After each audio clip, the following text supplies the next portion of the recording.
Claro. O del kirchnerismo. Déjenme sumar a nuestra compañera Inés Capdevila. Buenas noches, Inés.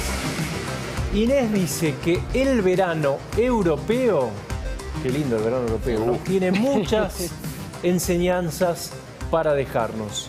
Bienvenida, Inés, ¿cómo te va? Hola, Pancho, ¿cómo andás? Lecciones del verano europeo. Exactamente. La primera lección es que no hay que descuidarse, Pancho. Ya vimos cómo Europa, que pensaba que había dejado atrás la gran oleada del coronavirus, en agosto empezó a haber pequeños rebrotes que hoy son un gran rebrote, específicamente en algunos países que ya vivieron la primera oleada con muchísimo trauma. Francia, España, Italia, algo de Alemania y Gran Bretaña. ¿Qué pasó ahí? Se descuidaron. Los especialistas y los gobiernos miran sobre todo a los jóvenes y los viajes dentro del continente. Pero hay tres rasgos que te hacen ver con cierto optimismo esto que sucede en Europa. Primero, la edad promedio cayó casi en 20 años. Era 60 en los picos de abril y marzo y hoy es de alrededor de 35 e incluso en Italia es menor. 29 años la edad promedio de los contagiados. ¿Eso quiere decir, Inés, que la gente más grande se está cuidando más? Se está cuidando más. Te lo voy a decir así. La curva europea se latinoamericanizó, Pancho. ¿Cómo? Una propiedad del fenómeno del coronavirus en América Latina es la enorme cantidad de contagiados, pero siempre afectando a las poblaciones más jóvenes. ¿Por qué? Porque los adultos mayores se cuidan más o han tenido más resguardos por parte de las autoridades. Esa población menor hace que en América Latina la letalidad sea bastante menor que en Europa. Es lo que está sucediendo en este segundo brote europeo. Ese es el primer rasgo, la baja en el promedio de edad. Segundo gran rasgo, es mucho más agresiva la política de testeo y eso permite detectar rápidamente y cortar cadenas de infección. ¿Qué sucede? Si bien hay muchas cadenas de infección, no son brotes generalizados, son brotes acotados. O sea, es testeo y rastreo, como le decís vos, ¿no? Rastreo y testeo, y en las dos sumadas más, por supuesto, los avances de la ciencia y la medicina hacen que los hospitales estén lejos de estar como estaban en marzo y abril, es decir, casi saturados al punto de tener que elegir a quién salvar y a quién no. Entonces, esas tres características hacen que hoy Europa destierre por ahora la posibilidad de un nuevo confinamiento. Ah, mirá, porque sabés que el otro día leía diarios españoles en los que se discutía esto y algunos analistas decían la sociedad no soporta otra cuarentena. No, y los propios gobiernos, además el peso económico, recién ustedes hablaban de Suecia que no tuvo el impacto económico, pero Suecia tuvo un gran impacto económico y es uno de los países europeos que menos impacto tiene y es alrededor del 8% de recesión en Suecia. Claro. Imagínate en otros países.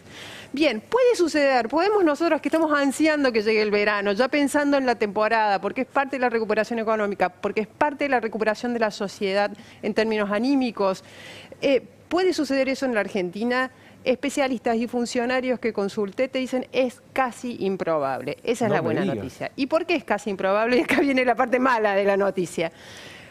En el gobierno de la ciudad, con algunos funcionarios con los que hablé, me citaron el ejemplo de la Villa 31. Villa 31, primer gran foco en la Argentina, en mayo, una oleada de contagios y varios muertos, dejó un 53% de los residentes del barrio contagiados, casi inmunidad de rebaño. En la ciudad de Buenos Aires dicen, el goteo de una curva que empezó muy lento, se amesetó arriba y va a bajar igual de lento, va a hacer que también haya una gran cantidad de gente contagiada y después, el año que viene tal vez, estemos frente a una cuestión endémica. ¿Qué quiere decir endémica? Como la gripe común. 200, 500 contagiados diarios con los cuales se puede convivir con menos trauma de lo que convivimos con estos 11.000 y algo de hoy.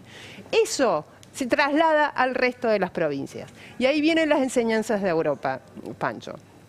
Dos factores fundamentalmente.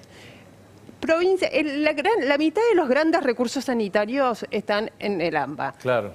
Camas, personal médico, que es lo fundamental, y sobre todo también los test y los rastreadores.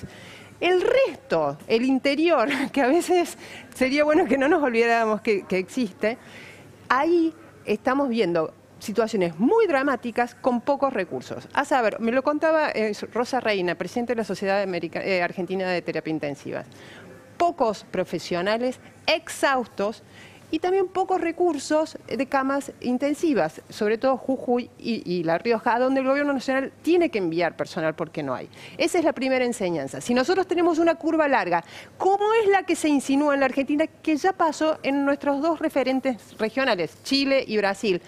Se estancó la curva al nivel de lo que es hoy en la Argentina durante 2 meses. 2 meses de contagios comparables con los de hoy de la Argentina. Si ese es lo que va a suceder en la Argentina, no van a soportar los recursos.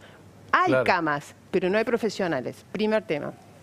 Segundo tema, y este me lo subrayaba el doctor Eduardo López. El plan Detectar en las provincias no es insuficiente. Lo tenemos desarrollado en la Ciudad de Buenos Aires y está avanzando en el AMBA. Ahora, en las provincias, y en algunas en particular, saquemos a Mendoza, Santa Fe y Córdoba, que están un poquito más avanzadas en recursos y políticas públicas contra la pandemia, el plan Detectar es casi inexistente. Y si vos querés salvaguardar los recursos sanitarios de la terapia, porque los ves que están estirándose a su límite, la solución, y esto te lo muestra España, que es el país más afectado por el rebrote. ¿Y por qué?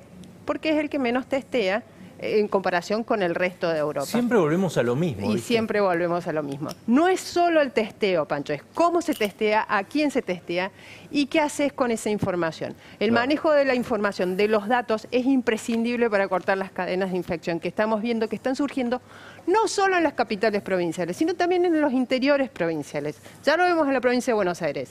Lo estamos empezando a ver en el interior de las provincias más grandes. Ojo que vuelva a suceder en las provincias más pequeñas. Y ahí tenés ya todo el territorio nacional. Si vos no extendés y haces muy exhaustivo ese plan Detectar, era lo que decía el doctor López, es muy probable que esto lleguemos a varios meses más de curva. Bueno, Inés, excelente como siempre. Muchísimas gracias. Un beso.